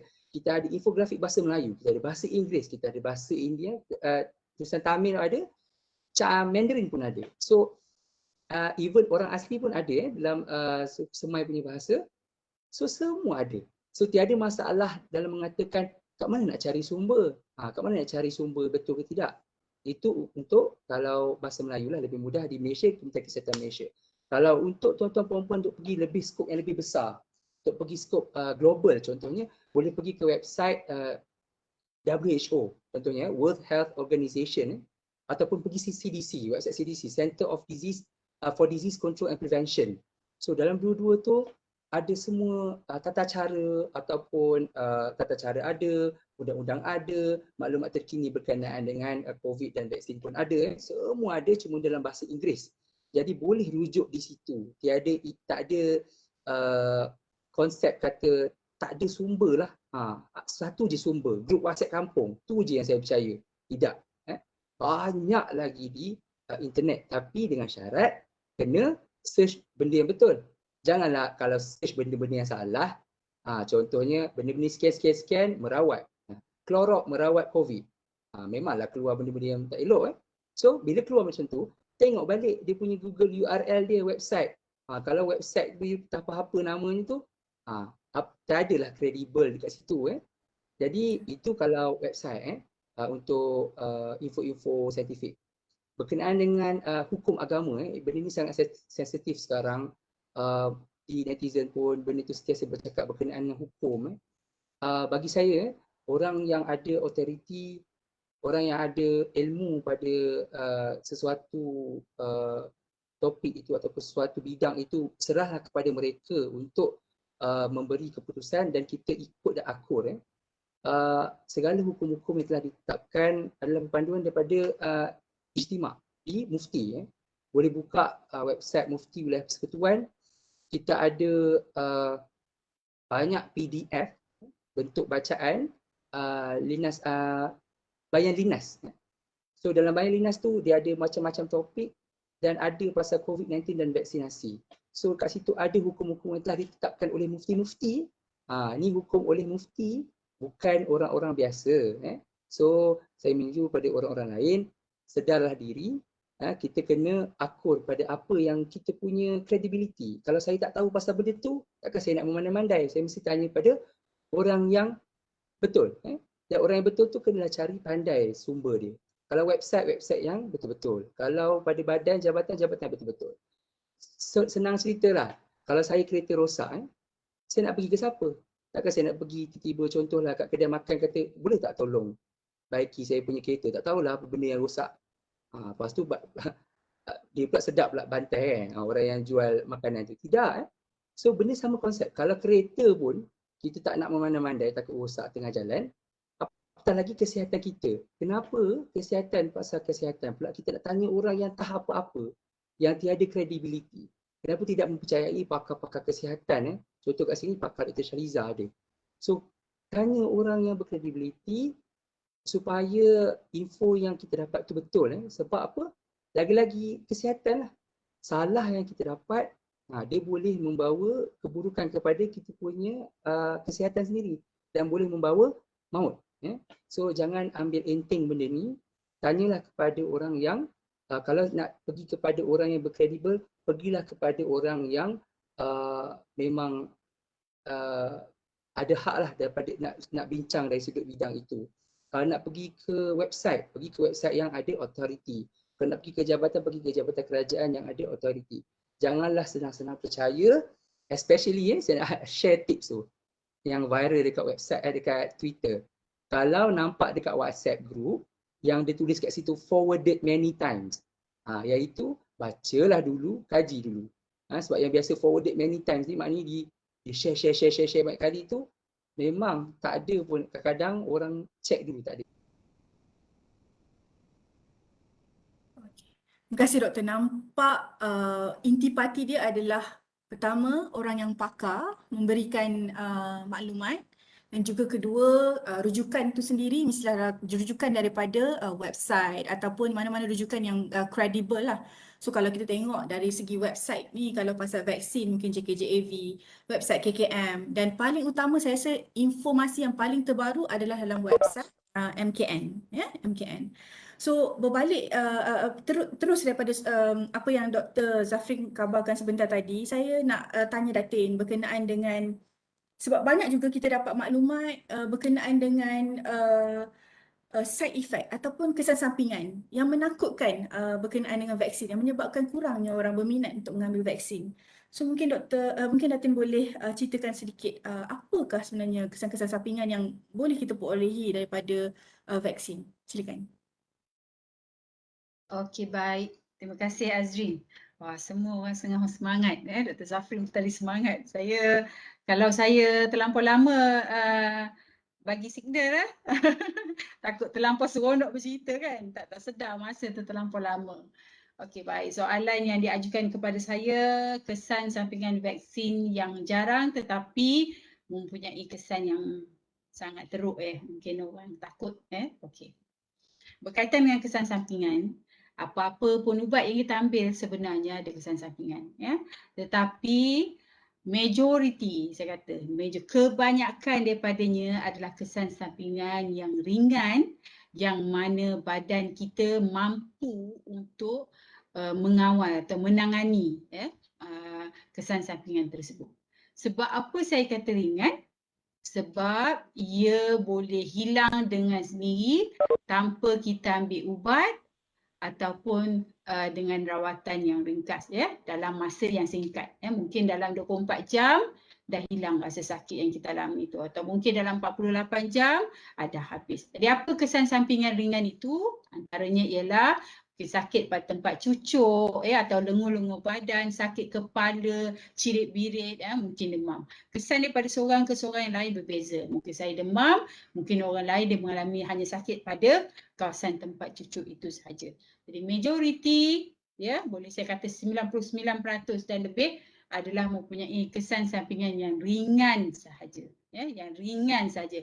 Bukan vaksin COVID-19 sahaja Semua ada dalam vaksin semua ada. Jadi bagi kategori vaksin COVID-19 adalah kesan sampingan ringan saja majoriti. Okey. Saya ingin kongsi beberapa maklumat berkaitan dengan kesan sampingan yang jarang berlaku tetapi mempunyai kesan sampingan yang agak serius. Kalau kita tengok ada pada awal tahun 2021 ada maklumat ataupun hasil kumpulan maklumat berkaitan dengan kesan sampingan di vaksin ini. Di US ada 50 kes dalam 10 juta dos yang diberikan kepada rakyat di US mengalami anaphylactic shock ataupun kesan alahan yang sangat teruk. Jadi 50 dalam 10 juta. Kalau saya nak tukarkan kepada peratusan, letih saya nak beritahu kosong itu. 0.0000005%, banyak. Jadi 99.99995% adalah mempunyai kesan sampingan yang ringan.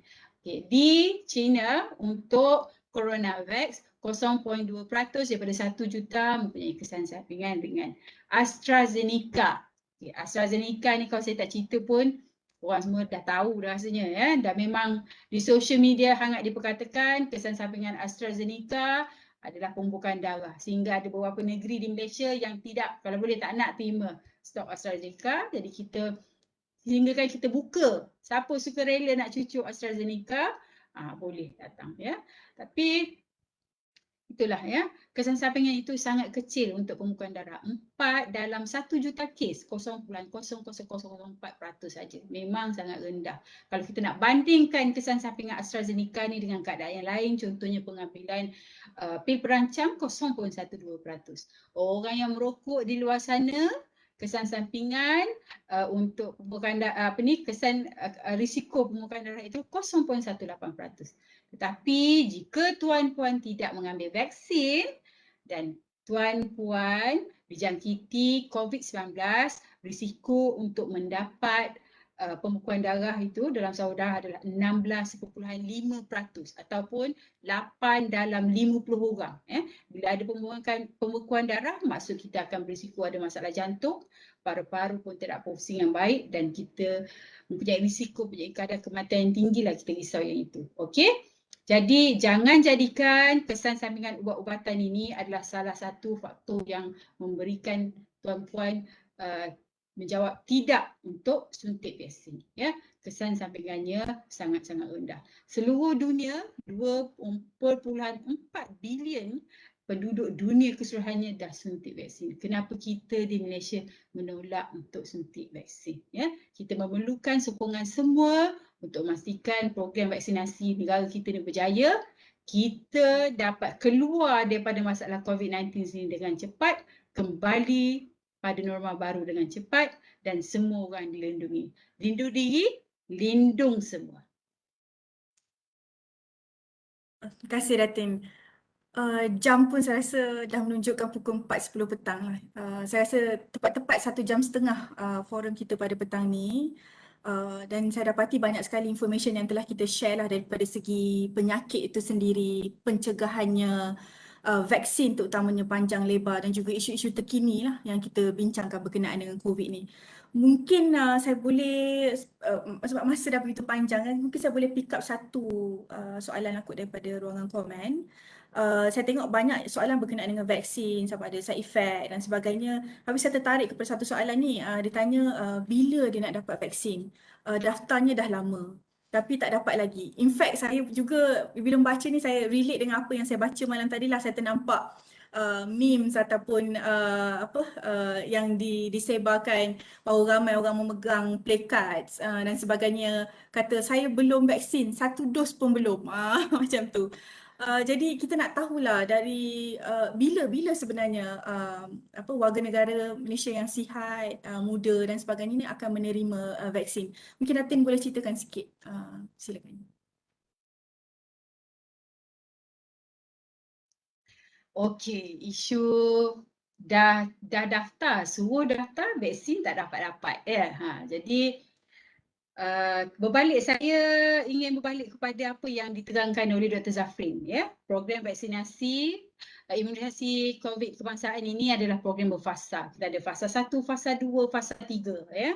Okey, kalau ikutkan daripada aturan masanya awal Februari 2021 hingga ke April, kita fokuskan pada golongan barisan hadapan ya, dan start daripada April hingga ke Ogos pada awal kan. Tapi sekarang ni kita mungkin cuba cepat hingga Julai ni atau akhir bulan ni kita cuba habiskan fasa 2 dan seterusnya Julai kita teruskan dengan fasa 3 dengan harapan kita menyahut seruan daripada Yang Amat Berhormat Perdana Menteri Malaysia, kita memvaksinasikan sejumlah besar rakyat Malaysia sehingga 80%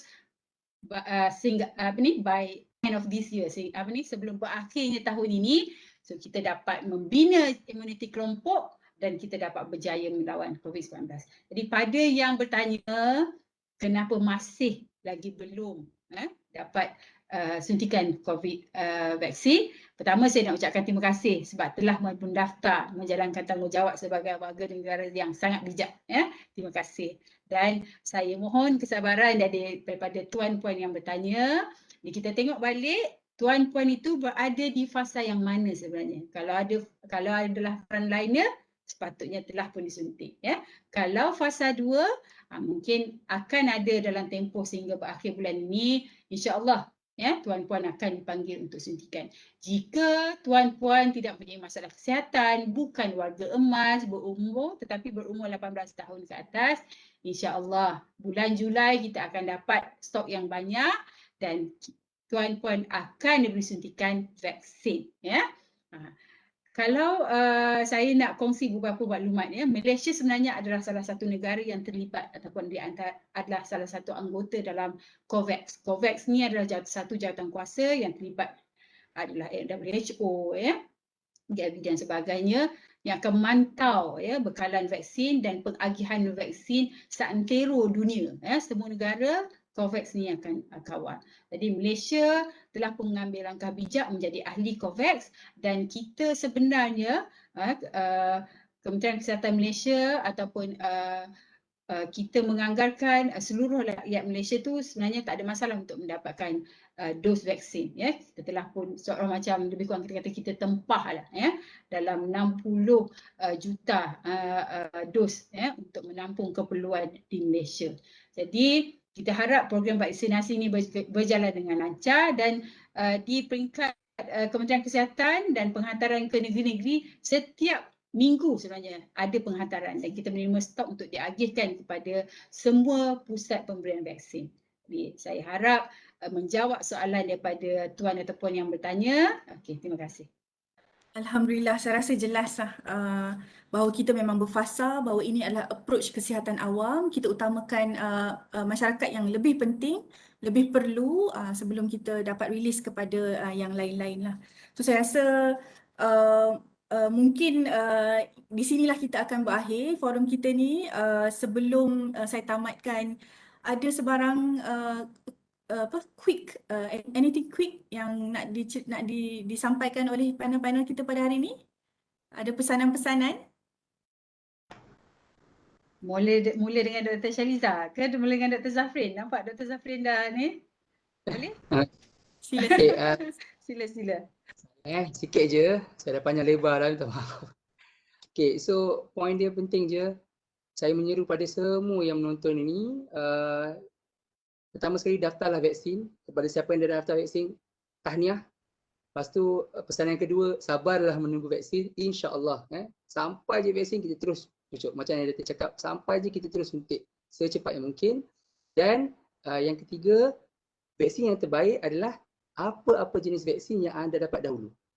Regardless jenama apa ke apa, yang penting anda dapat vaksin, itulah yang terbaik untuk anda untuk protection daripada COVID-19. Dan yang terakhir sekali, terimalah vaksin untuk menjaga diri anda sendiri dan pada masa yang sama untuk melindungi orang lain yang golongan yang berisiko, yang tak boleh menerima vaksin, untuk kita jauhi daripada COVID-19, insya-Allah. Datin mungkin ada sepatah dua? Okey, saya cuba kurang daripada 1 minit, ya. Tuan-puan, saya ingin berkongsi statistik kematian di Pahang, ya. Kalau kita tengok Januari hingga Disember 2020, kita ada 7 kematian yang berlaku di Pahang akibat jangkitan COVID-19. 10 hari pertama bulan 6, so 1 hari bulan hingga 10 hari bulan 6, kita ada 20 kematian disebabkan oleh COVID-19, ya. Dan pada tahun ini kita rasa benda itu adalah benda yang sangat menyedihkan sebab di antara yang dijangkiti dan meninggal dunia itu mungkin rakan-rakan kita, orang yang kita kenal, saudara mara kita. Adakah kita masih lagi nak melihat lebih banyak lagi keadaan kematian berlaku di masa hadapan? Adakah kita ingin melihat COVID-19 ini berjaya menakluk Malaysia dan menang? Sudah tentu tidak. Jadi jangan biarkan virus ini menang menakluki negara. Lengkapkan diri kita dengan senjata yang kuat iaitu vaksin. Ambil vaksin, lindung diri, lindung semua. Kita mesti menang. Okey, Dr. Shaliza mungkin ada apa-apa sikit nak beritahu? Satu saat tak 1 minit Saya rasa norma baru adalah norma biasa. Kan? Bukan baru dah. Kita jadikan dia biasa untuk kita. Dan bagaimana anda nak sentiasa patuhi norma baru yang biasa ni, saya rasa anda kena fahami COVID-19 itu sendiri. Bila anda faham, anda akan follow norma baru ni dengan hati yang terbuka. Saya rasa itu saja kot. Alhamdulillah. Saya rasa setakat ini saja COVID-19, kita mesti menang tajuk kita kerana kita tidak ada pilihan. untuk kalah tidak sekali. Kita mesti menang. Dengan ini saya tutup forum pada hari ini. Saya ucapkan terima kasih kepada semua viewer yang hadir di platform FB Puspanita Lipis. Tahniah kita ucapkan kepada Puspanita kerana berjaya menganjurkan forum ini. Dan kita harapkan bahawa forum ini dapat memberi manfaat lah kepada tuan-tuan dan puan-puan sekalian. Assalamualaikum. Jumpa lagi.